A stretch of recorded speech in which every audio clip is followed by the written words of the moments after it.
Twin Falls, Idaho. It's kind of in the middle of nowhere. Boise is about 100 miles northwest, and Salt Lake City is about 200 miles in a southerly direction. And of course, Idaho's best dancer, Napoleon Dynamite, lived about 200 miles away too. That tater-pocketed trendsetter really put his city on the map, so I guess you could say Preston is getting pretty serious. Twin Falls is home to more than 45,000 people who may or may not want to vote for Pedro, and is the biggest city in the Magic Valley region. People began settling in the area in the later portion of the 1800s. One of the principal early citizens of the area was I.B. Perrine, who was instrumental in getting the region irrigated, among other things. Today people honor him by solemnly hurling themselves into the air off of the bridge named after him. It's okay, they're packing a parachute. And they're also packing insanity. It can actually be quite the spectator sport. Who needs baseball or football or any of those things? What place in Twin Falls is so exciting that you've actually seen teenagers look up from their mobile device when they're there? Any place that you can think of? Usually around the bridge there's a great hiking trail. It's just right on this road and you can go underneath the bridge. And usually there's quite a few base jumpers in the summertime and you can watch people base jump. And when their chutes open in the canyon, it makes a really loud noise and you can see base jumpers land actually right in front of you. And that's pretty exciting. Apart from base jumping, or the sport I will never do, not for $800 million or a sexy glance from Hugh Jackman, people come to the area to enjoy the Snake River Canyon. There are walking and jogging paths along the canyon, and to feel good about yourself, you also get to be altruistic by sacrificing your blood to feed feasting mosquitoes. These paths get a lot of foot traffic from joggers and walkers, as well as a lot of air traffic from gnats and mosquitoes. But who can blame the gnats and mosquitoes for wanting to come out here? I mean, check out these views. Gnats can obviously appreciate beauty. The best time to check the canyon out is at sunrise or sunset. The colors are way cooler than the 64 pack of Crayola. Try to keep some bug spray on you for the mosquitoes though, or just dress like Darth Vader. It will make you look less like a dog with fleas in the coming days. Disclaimer, while interviewing Alex, I got a mosquito bite on my leg. Well, that's not weird really. The weird bit was that I was wearing jeans. Crazy mutant bloodsuckers. You can start your walk near the Perrine Bridge and the under construction visitor center. Allow time for regular stops.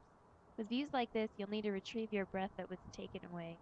You can also go into the Snake River Canyon for kayaking, fishing further on down, shooting the breeze in Centennial Park, and do a bit of golfing. Which place in the canyon is so great that you don't mind being a Thanksgiving feast for mosquitoes? Well, I like golfing. So either of the golf courses in the canyon, I love. You can also get your rubbery, too long in the car legs, a bit of a workout. Here in Centennial Park, where a lot of people come to jog and walk up the canyon grade, you can see the zigzag behind me. You've been eating an awful lot on your trip and you are more filled with cheese than a 1990s TGIF show, then you might want to come and do this to work it out a little bit. I personally am only filled with about as much cheese as a Backstreet Boys song right now, so I could just stroll up. Not gonna jog, but it's a really fun thing to do. Have you ever run the canyon grade? Once. I made it down okay, gravity helped, and I walked up it. And my friend lapped me like 3 times. Just up and down, up and down, and up and down. So I just don't run. I have a car. And a very ripped physique. Do you ever run the canyon grade, and how does it make you feel? Do I look like I run the canyon grade? I get tired looking at people running the canyon grade. And maybe I should, but I don't want to pay for Life Flight to fish me out of the canyon when I can't make it back out. It's embarrassing, and it would hurt my pride, as well as my pocketbook, and my spirit, and my knees, and my spleen. So basically you're on the tourism board for the canyon grade, it sounds like. Yes. If people enjoy it, I like to drive past them in my car. Arguably the biggest attraction in Twin Falls would be Shoshone Falls. When the water pressure is nearing its peak, the views are spectacular. The falls are 212 feet high and about 900 feet wide. When the flows are restricted for irrigation purposes, it can be more like Shoshone, whoops, someone's faucet is leaking, more than Shoshone Falls. But if you check the city's website, they'll tell you what the current flows are. If nothing else, you will see lots of rock chucks in the park typically. They're like whammies in real life. The current cost to get into the park is $3 too, so it's good for the thrifty adventurer. Despite the fact that when we went it did look like the Snake River had a leaky faucet, we had to check it out for you anyway. Well, we took my 3-year-old nephew the other day to Shoshone Falls, and he liked that. And then we went to Auger Falls, where you can go behind the waterfall, and he loved that because he got all wet and it was really hot, and he had to like jump over a little creek, and he got wet, and he loved it. A few other popular outdoor spots are Durkee's Lake, a swimming spot right near Shoshone Falls, and Auger Falls, which offers more hiking along the Snake River. As for things to do in town, the College of Southern Idaho has pretty good athletics. According to the NJCAA website, their teams have won a combined 14-team national championship titles. This includes championships from the women's volleyball, men's basketball, and men's baseball teams. It's also a community college, so if you're over the age of 25, you will just feel like an ancient relic from the Middle Ages when you watch all those 19-year-olds play. That's fun, right? But all the games are pretty affordable. What is your favorite thing about going to CSI games apart from feeling like you're somebody's grandfather because they're all about 18 years old? It's really nice because you see the future of, sports, and it makes you feel old. That's for sure. When your kid looks at you and goes, "Daddy, could you do that?" and you shake your head yes, but inside no. Have you ever been to a CSI sporting event, and did you enjoy it? Yes. Oh, you want more? Oh. Yes, I used to go to the basketball games, and they were always fun, and the concessions were good, and people seemed excited. I don't follow sports, but yes, CSI basketball is fun. Women's basketball. I don't want to watch dudes. Some other things to check out are the Herritt Center for the Arts and Sciences, which has pretty cool exhibits and usually appeals to kids, and downtown Twin Falls. What does a fun person like yourself find yourself doing in downtown Twin Falls? Oh, on Wednesday night, you can go to Twin Falls tonight in the market on Main. There's a lot of great shops on Main. Very underutilized by the residents here. Great Mexican food, great coffee shop down there. There's just a lot of great restaurants.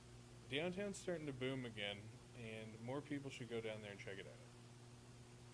What do you find yourself doing in downtown Twin Falls if it's earlier than 10 o'clock and things are still open?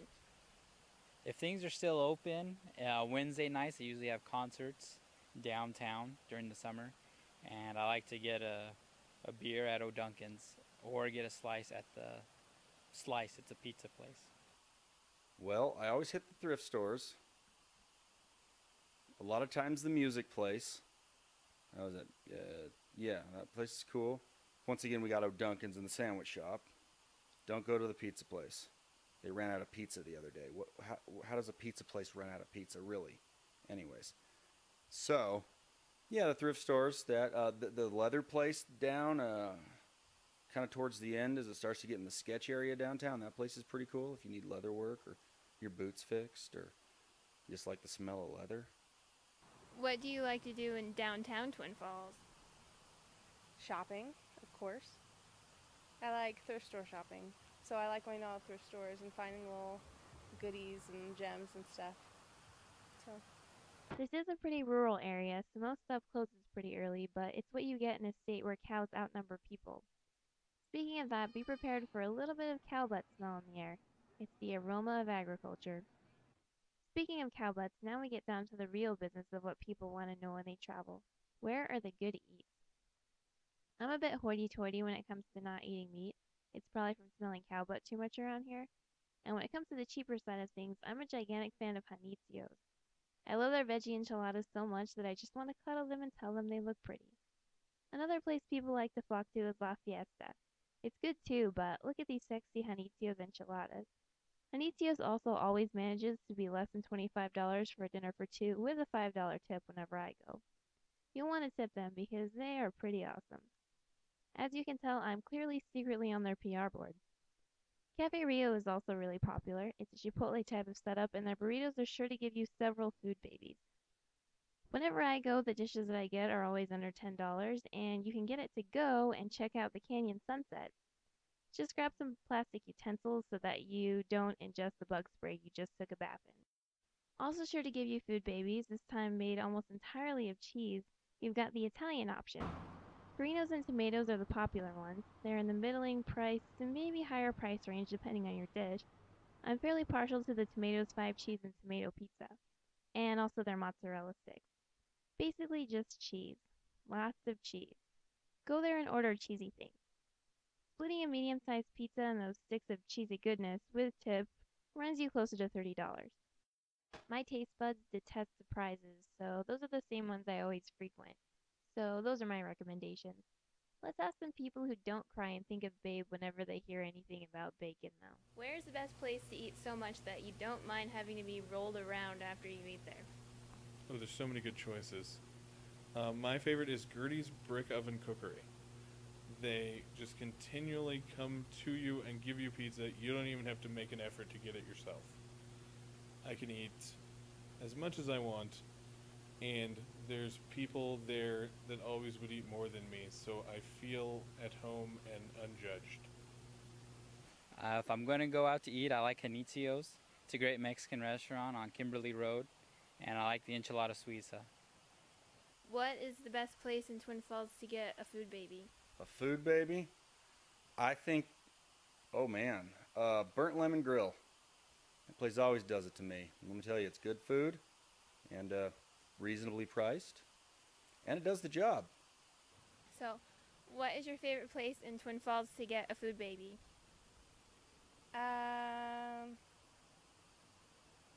Garibaldi's. What do you like to order there? They have a super burrito. It's like the size of your head, and it's filled with deliciousness. And that gives you like 2 food babies, really, if you eat it all. Yeah, it's awesome. I'd say that you definitely have to top all this off with a trip to Kiwi Loco, a frozen yogurt joint. You can build your own frozen yogurt sundae for a reasonable price and be sure to attract even more mosquitoes with a sugary goodness that will basically just be evaporating off of you. Kiwi Loco is a great way to top off the night because you can get all of this right here for about $4. It's filled with foodgasms, and you're gonna love it. One of my cheapskate traveler tips is to pack enough food to cover 2 meals and only eat out for 1 meal each day. I usually just eat lots of peanut butter and pickle sandwiches. You can always get a sweet here and there if you're only eating 1 meal out. Once you're done creating food babies, where to stay? If you're able to spend a little bit more, La Quinta Inn, the Holiday Inn Express Hotel, and the Hilton Garden Inn are an option. If you're looking for under $100 a night, the Super 8 has got what you need after a long day of hurling yourself off of the Perrine Bridge and eating all the cheese at Tomatoes. What is your very favorite thing about Twin Falls apart from being eaten by all the mosquitoes right now? I love the different outdoors things that you can do in Twin Falls. If you like mountain biking, you can go mountain biking. If you like fishing, there's plenty of areas. If you like hiking, I love hiking. You can go to the South Hills. You can drive a little further up the road, or you can come right in the canyon. There's sturgeon fishing. Not a lot of places in America have that ability. You can go to Hagerman. There's clean water and springs. Clean water. I just like how close we are. We're about an hour away from anything you want to do. Okay, I'm gonna stop this now so that we don't get malaria. Yeah. Twin Falls. It may be out of the way, but it's worth a stop. I find myself, when I'm in the Twin Falls area, looking at pictures of the falls as opposed to actually driving to the falls. Yeah, because I think pictures sum it up better than actually seeing it. So, just look at pictures on the internet of the falls, because there's not a lot of water right now. It's kind of pathetic. Thank you, farmers. Thank you for taking our pretty water and using it to make crops for food. What is that? Yeah.